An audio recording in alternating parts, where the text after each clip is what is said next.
네, 오늘 본문은 16장에서부터 시작된 고라 자손들의 반역 사건의 마지막이 되는 그런 장이 18장이다. 이제 그 18장의 서론이 되는 단락이 오늘 18장 1절부터 7절까지라고 말씀을 드릴 수가 있겠습니다. 일단 우리가 먼저 이 고라 자손의 맥락에서 이 본문을 계속 살펴봐야겠죠. 1절에서 먼저 1절 보겠습니다. 여호와께서 아론에게 이르시되 너와 내 아들들과 내 조상의 가문은 성소에 대한 죄를 함께 담당할 것이요. 그러니까 너와 내 아들들, 아론과 그의 직계 가족, 그들과 내 조상의 가문이라고 하면은 레위인들을 얘기를 하는 겁니다. 그러니까 아론의 직계 가족들을 포함한 그 모든 레위 지파 사람들이 집중해야 될 가장 중요한 큰 테두리 안에서 직무는 뭐냐 하면 성소에 대한 죄를 함께 담당하는 거예요. 이게 이제 가장 근본적인 포인트고, 그 다음에 너와 내 아들들은 따로 구분해서 하나님께서 특별한 직무를 주시는데 너희의 제사장 직분에 대한 죄를 함께 담당할 것이다. 그래서 특별히 하나님께서 이 고라 자손 반역과 관련해서 다시 한 번 더 하나님께서 정리를 해주시는 게 뭐냐면 레위인들, 그러니까 아론의 직계들까지 다 포함해서 레위인들은 성소와 관련된 일을 하는 거고, 그 안에서도 너와 내 직계는 제사장의 일을 감당하는 것이다. 그렇게 정리를 해주시면서 이제 고라 자손 반역의 이야기가 이제 마무리되고 있는 이제 그런 장면입니다. 그러니까 이제 한번 좀 정리를 해봐야겠죠. 그러니까 고라 자손이 이제 반역을 일으킨 게 결국 직무 때문인데, 역할 때문인데, 제사장들은 결국 정확하게 어떤 직무를 하느냐. 여러분 지금 이제 3장에 걸쳐서 벌써 지금 우리 쭉 살펴봤는데 제사장들이 뭐 하는 사람인 것 같아요? 정확하게 크게는 2가지로 나눌 수가 있습니다. 첫 번째는 성소 안에서의 일, 하나는 성소 밖에서의 일.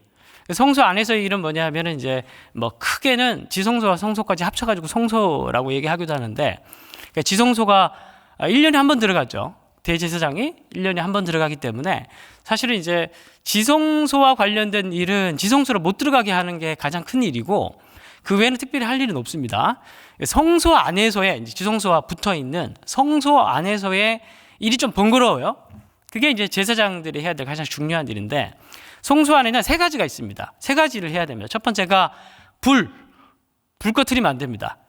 불 꺼트리면 안 되고, 근데 이 7금초대의 불을 우리가 이제 생각하기에 그냥 이제 기름 받아가지고 불 붙이면 된다라고 생각하겠지만, 일단은 한 가지 예를 들면 로마 시대 당시에 마카비 혁명이 일어났었습니다. 그래서 마카비 혁명이 일어나서 이제 헬라 제국들을 몰아내고, 그때 이제 안티오쿠스 에피파네스 4세가 예루살렘 성전을 더럽혔어요.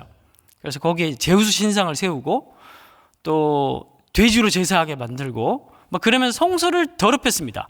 그래서 이 사람들을 몰아내고 마카비 가문이 성소를 되찾으면서 정결하게 만드는 이제 의식들을 하려고 하는데, 다른 건 금방 준비가 가능했는데 촛불에 불을 붙이는 건 못했습니다.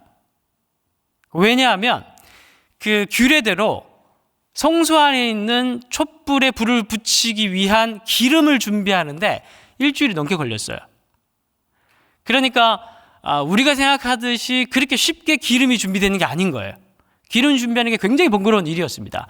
그래서 최소한 일주일이 넘게 걸리는 일이었기 때문에 어떻게 하나, 그렇게 이제 마카비 애들이 고민을 하는 찰나에 기적 같은 일이 벌어졌다고 해요. 그 성소 안에 있는 금촛대에 기름이 없는 상태에서 불이 붙었다고 합니다. 그래서 여러분 그 시대, 그때 마카비 혁명을 기념하는 상징물이 금촛대예요. 그래서 이스라엘 여행 가보시면 금촛대를 많이 팔거든요, 기념품으로. 그래서 왜 기념품에 금촛대가 많이 파냐 하면 바로 그 기적 때문에 그렇습니다. 되게 이제 중요한 사건인 거죠. 그래서 이제 마카비 혁명을 기념하는 절기가 수전절이고, 수전절의 상징이 금촛대고, 왜 금촛대가 상징이냐 하면은 기적적으로 불이 붙었기 때문이고, 왜 기적적으로 불이 붙었냐 하면은 기름 준비하는 데 시간이 많이 걸렸기 때문에 기름 준비하는 게 보통 일이 아니었다는 것이고, 그만큼 제사장들이 기름 준비하는 게 쉬운 일이 아니었다는 걸 말씀드리고 싶은 겁니다. 기름 준비하는 게 보통 일이 아니었다는 거예요. 그리고 이제 또 그래서 그 불을 유지하는 게 되게 중요한 역할이었고, 또 하나는 뭐냐면은 떡을 준비하는 것이었습니다.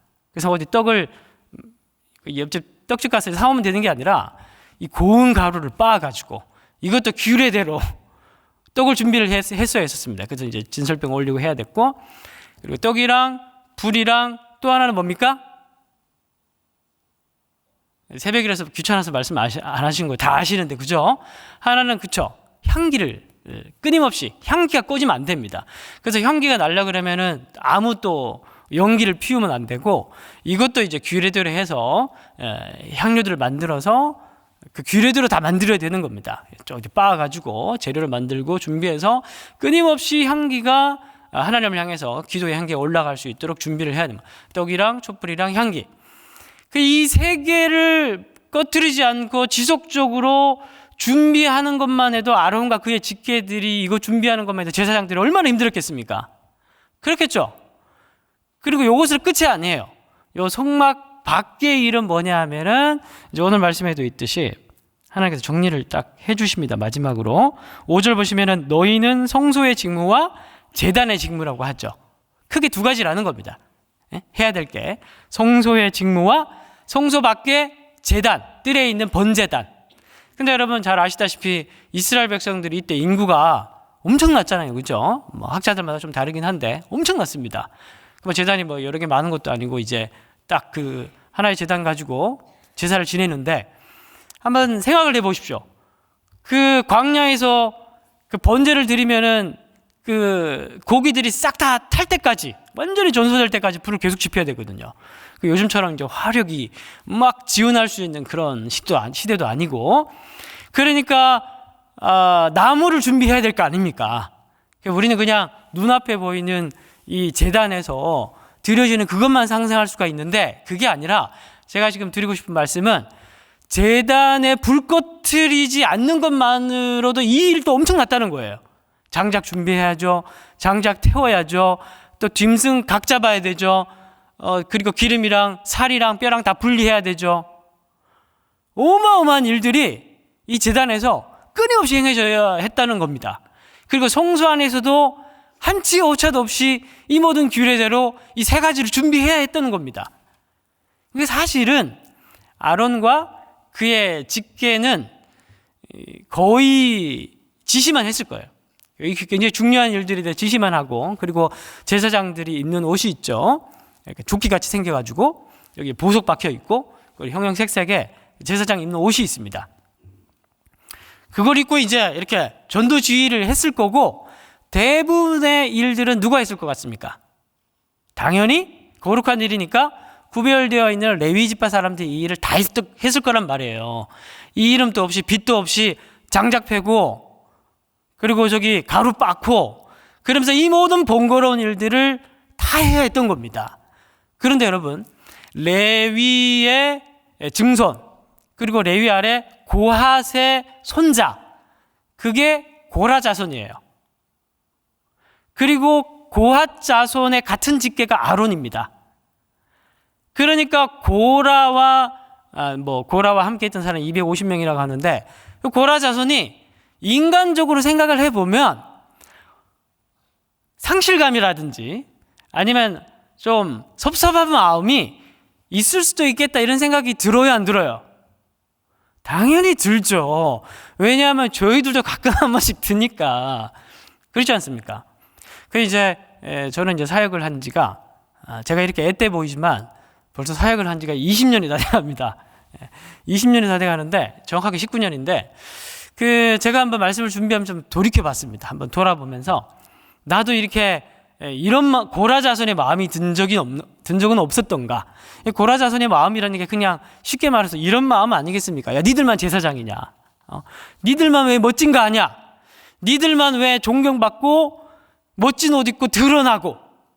왜냐면 이제 저희 코로나를 지나면서 저희 교회가 굉장히, 특히 한국교회 전체적으로 되게 달라진 게 있는데, 그게 뭔지 아십니까? 카메라가 되게 좋아진 거예요. 코로나 전과 이후를 비교해보면 카메라가 되게 좋아졌습니다. 그래서 그전엔 영상을 보는 거랑 코로나 이후의 영상을 보면은 다른 교회인가 싶을 정도로 카메라 앵글이 되게 좋아졌습니다. 그만큼 좋은 장비를 쓴다는 거죠. 그래서 특히 요즘은 또 조명까지 빵빵해진 거 여러분 아시죠?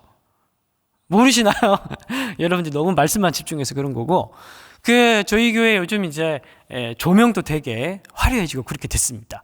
그래서 뒤에서 보면 특별히 이제 뭐 금요 차량 집회라든지 아니면 주일 저녁 집회 때 보면은 이 1,000만 원에 육박하는 이 고가의 영상 장비가 찬양하는 사람들의 얼굴을 아주 다양한 각도에서 앵글이 쫙 클로즈업하면서 이렇게 뒷배경 날리면서 아름답게 딱 찍어주고 조명까지 쫙 비추고, 저 사람 평소에 저렇게 생기지 않았는데 너무 예쁘게 나오고, 그럼 이제 뒤에서 가끔 쌤이 날 수 있습니까 없습니까? 나도 저렇게 주목받고 싶은데, 나도 내가 이렇게 사역하고 그럴 때 누가 옆에서 앵글을 딱 잡아줘서 3일 멀티 광고에 내 얼굴이 최소한 1분 이상 나오고, 그러면은 좀 더 이제 폼도 나고 사람들도 알아주고, 또 그거 그렇게는 훨씬 낫잖아요, 그렇죠?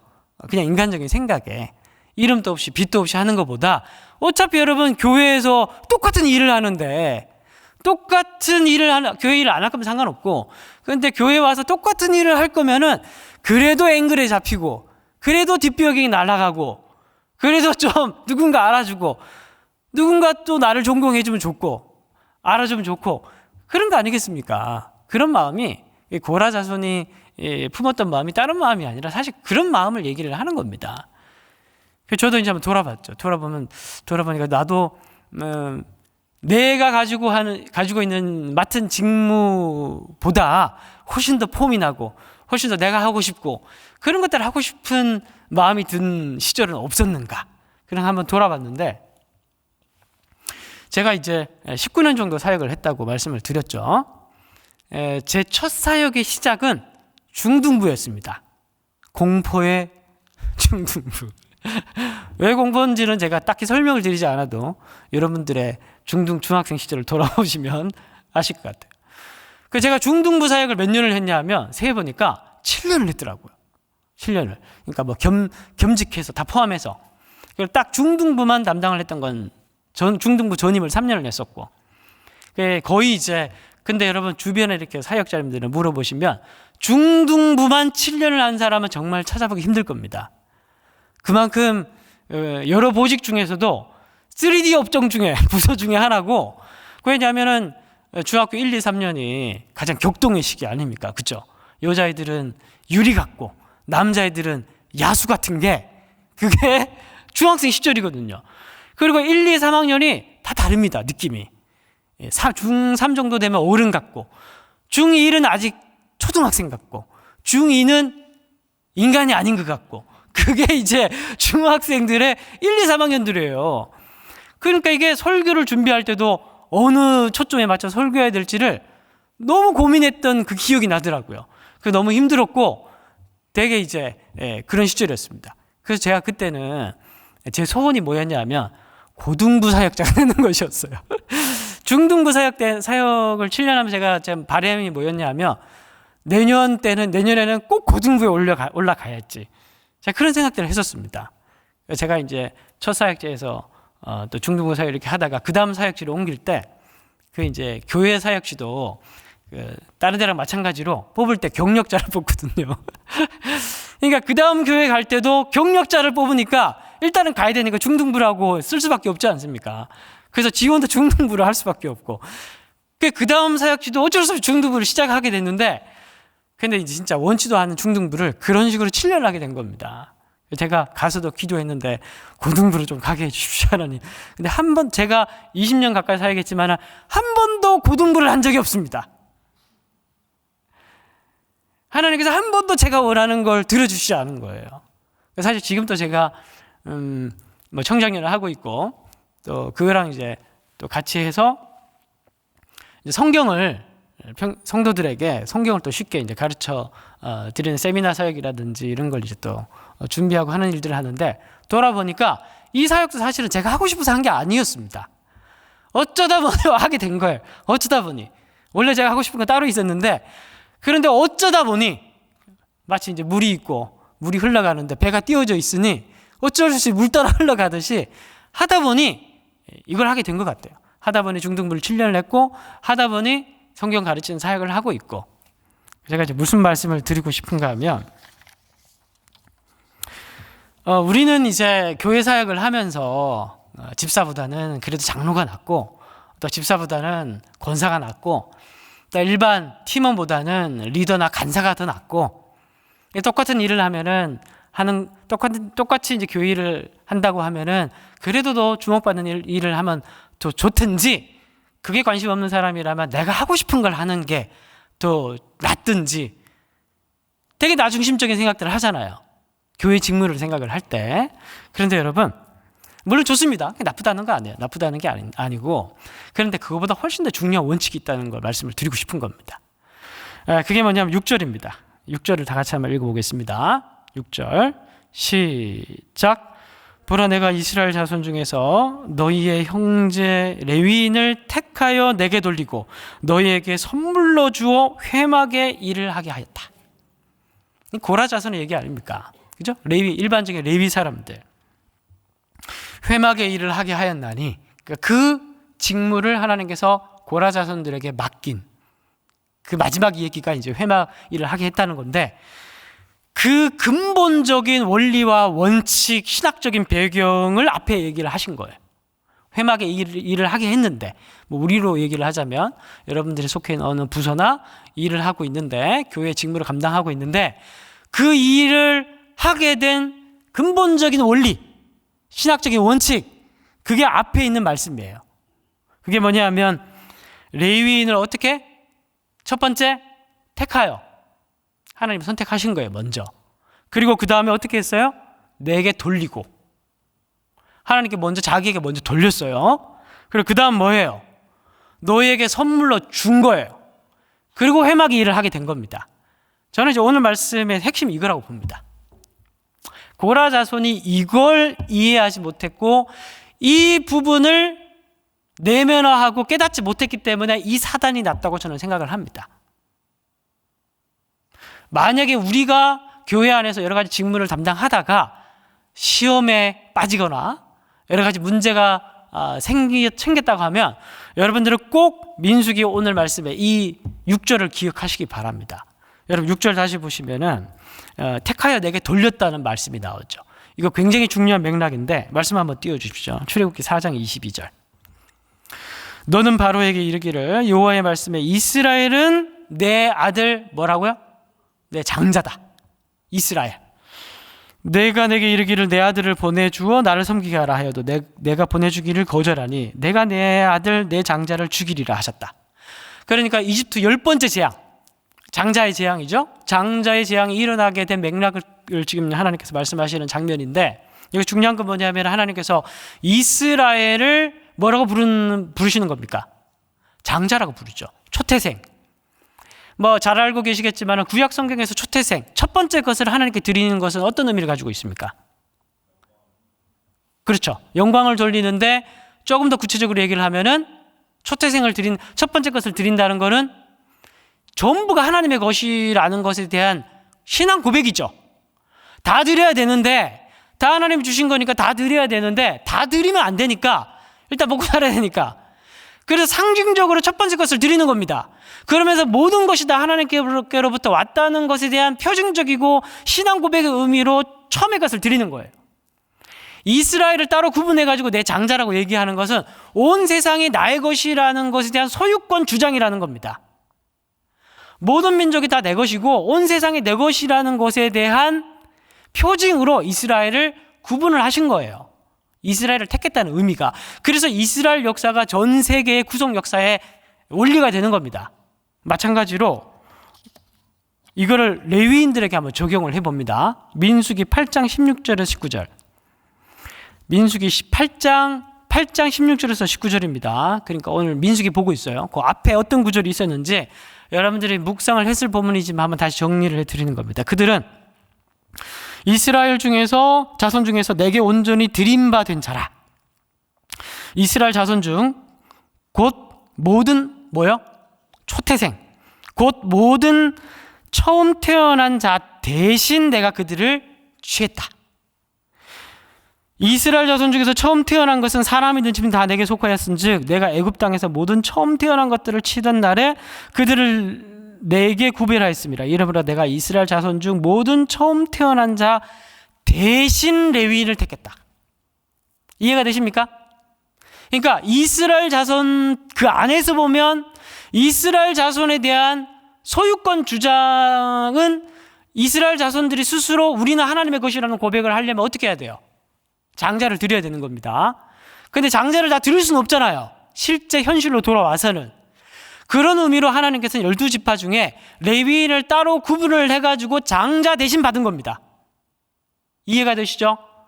그러니까 16절, 17절, 18절까지 있고 19절 봅시다. 민수기 8장 19절 보면 내가 이스라엘 자손 중에서 레위인을 취하여 그들을 아론과 그의 아들들에게 주어 그들을 회막에서 이스라엘 자손을 대신하여 봉사하게 하며, 그러니까 하나님께서 초태생 이스라엘에 대한 소유권 주장, 하나님의 소유권, 하나님의 주권, 하나님의 통치권, 이 모든 것들에 대한 표징으로 장자, 초태생, 구분, 그걸 대신으로 레위인을 택해서 내게 돌렸는데 그것 맥락에서 봉사가 나오는 거예요. 좀 어려웠지만 정리를 다시 해드리면, 쉽게 말해서 우리가 교회에서 하는 모든 직무의 신학적이고 근본적인 원리는 뭐냐 하면 내가 좋아하는 것을 하는 것도 아니고, 그리고 내가 드러나기 위해서 하는 건 당연히 아니고, 근본적인 원리 원칙은 어디에 있냐 하면 내가 어떤 것을 하든지 그건 중요한 게 아니에요. 이 모든 일들을 통해서 하나님의 소유권이 드러나는 게 제일 중요하다는 겁니다. 내가 어떤 일을 하든지 내가 하는 일을 통해서 하나님이 교회의 주인이시고, 우리 직장 여러분들 새벽기도 마치고 이제 여러분 각자 회사로 가겠죠. 회사도 마찬가지입니다. 골로새서 말씀이라든지 신약성경 말씀 보면은 우리 상전에게 순종하라고 하죠. 뭐 교회에서 집에 가면은 부모에게 순종하라 그러고, 그 모든 권위에 대한 질서에 대한 순종의 이야기는 다 이 맥락입니다. 우리가 질서에 순종해야 되고 우리가 권위에 순종해야 되는 이유는 뭐냐 하면 그 사람이 두려워서 그런 게 아니에요. 결국 그 모든 맥락에서는 우리가 하나님께서 우리가 열심히 일해야 되고 성실하게 일해야 되고, 맡은 바 주어진 바 그 일에 대해서 우리가 누가 보든지 보지 않든지 내 이름이 드러나고 내가 성공하고, 그것보다 훨씬 더 중요한 원리 원칙이 있는데 그게 뭐냐 하면 내가 하는 모든 일들을 통해서 하나님의 소유권이 드러나야 되는 거예요. 하나님의 주권이 내가 하는 성실함을 통해서 드러나야 되는 거예요. 교회 직무를 담당할 땐 더 말할 것도 없고, 이 모든 일을 통해서 오히려 그 반대로 나의 이름이 드러나거나 내가 영광을 가로채거나 그런 일들이 발생하게 되면은 이거는 진짜 근본적인 원리 원칙이 무너지는 겁니다. 그래서 고라의 사건이 그렇게 무서운 거예요. 그렇기 때문에 교회 안에서 우리가 선생이 된 자가 더 조심해야 되는 이유가 바로 이 원칙 때문에 그런 겁니다. 우리 마지막으로 4절 한번 보겠습니다. 4절. 레위인은 너와 합동하여 장막의 모든 일과 회막의 직무를 다할 것이요 다른 사람은 너희에게 가까이 하지 못할 것이다. 결국 고라 자손들이 생각의 착오가 뭐였냐 하면 자기네들 되게 보잘것없게 느껴졌다는 겁니다. 아론과 그의 직계들은 멋있는 옷 입고 앞에 나와서 사람들에게 존경받고 하니까 나 똑같은 고아 자손인데 내가 다른 게 뭐야? 자기가 맡고 있는 일에 대한 상실감을 비교를 통해서 얻어버린 겁니다. 근데 여러분 4절에 보니까 뭐라고 얘기합니까? 다른 사람은 여기서 레위인이 아닌 이 말이에요. 레위인이 아닌 사람은 너에게 가까이 하지 못할 것이다 그 말이에요. 그러니까 고앗 자손이 하는 일도 대체 불가능한 일이었다는 겁니다. 여러분들이 하고 있는 오늘 여러분들이 이 자리에 나가서 하는 일들, 모든 일들 다 그럴 거예요. 내가 보기에는 다른 사람과 비교해서 별거 아닌 것처럼 느껴질 수 있을지 모르겠지만 하나님이 보시기에 오늘 내가 하는 그 일은 내가 아니면 안 되는 일이라니까요. 믿으십니까? 대체 불가능한 일을 오늘 하루 하나님께서 여러분들이 맡기셨다는 사실을 믿으시기 바랍니다. 그리고 우리가 교회에서 하는 그 모든 일들도 내가 아니면 안 되는 일이기 때문에 하나님께서 내게 맡기신 거예요. 내가 잘하거나 못하거나 아무 상관없고, 여기에서 바로 모든 원리 원칙이 나온다는 사실을 잊지 마시고, 이 근본적인 원칙이 무너질 때 모든 문제가 발생하는 사실을 우리가 잊지 않는 오늘 이 본문이 되었으면 좋겠습니다. 우리가 말씀 붙들고 기도하시고, 또 여러분들이 각자 가지고 나오신 기도 제목 붙들고 기도하고 돌아가시도록 하겠습니다. 기도하겠습니다.